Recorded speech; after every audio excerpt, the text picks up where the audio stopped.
soalan daripada D. Dia kata dah buat pembedahan tetapi masih gatal hidung, tak tahan. Okey, tengok video ni sampai habis. Sebenarnya kita jangan silap faham.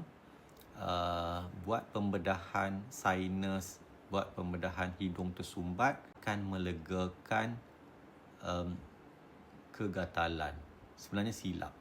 Sebab pembedahan hidung adalah untuk bagi senang bernafas. Kalau bengkak dalam hidung, kita akan potong separuh ataupun kita bakar dalam tu radiofrekuensi supaya dia kecut dan senang bernafas. Dan yang kedua, kalau ada masalah nanah terkumpul dekat rongga sinus, kita buat cucian sinusitis, cucian resdung tu, itu disebabkan oleh jangkitan kuman. Jadi tujuan kita buat cucian tu hanyalah untuk clearkan, untuk nak kosongkan semua rongga sinus ni yang ada nanah, yang ada air. Dia tidak akan mengurangkan rasa gatal. Mungkin pada peringkat awal pembedahan mungkin kita rasa dah okey, kita rasa dah tak bersin, gatal-gatal. Sebab dalam hidung kita tersumbat, dalam hidung kita ada darah beku. Jadi pada ketika itu kita tak rasa lagi gatal-gatal hidung, tak ada rasa lagi bersin-bersin. Apabila sembuh semua nanti pembedahan tu, kita akan rasa semula kegatalan hidung, akan jadi bersin-bersin. Sebab pembedahan tidak mengurangkan kegatalan, tidak mengurangkan alahan seseorang. Apa nak buat kalau alahan tu? Kena kurangkan terdedah pada benda-benda yang kita alah.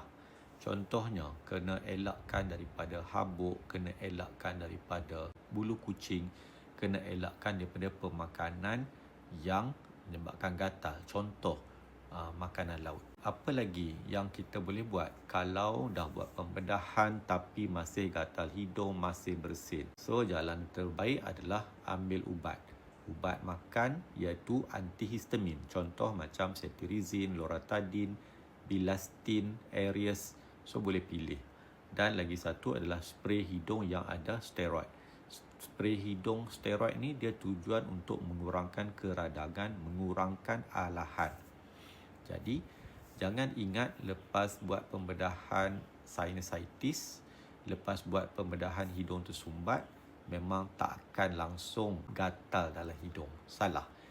Tetap kadang-kadang tu kena ambil ubat juga. Ada satu pembedahan untuk kegatalan dalam hidung tu, kita panggil, kita menggunakan teknologi nitrogen oxide, iaitu dia akan merosakkan saraf dalam hidung.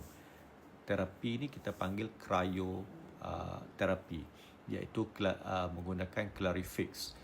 Dia pembedahan ni sekejap saja, simple.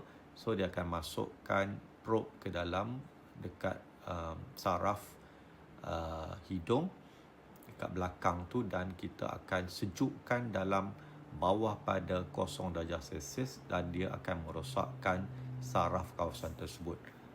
Yang ni boleh mengurangkan ataupun menghilangkan kegatalan hidung, sesama dan bersin-bersin. Itulah jawapan saya untuk soalan tu. Semoga bermanfaat. Assalamualaikum.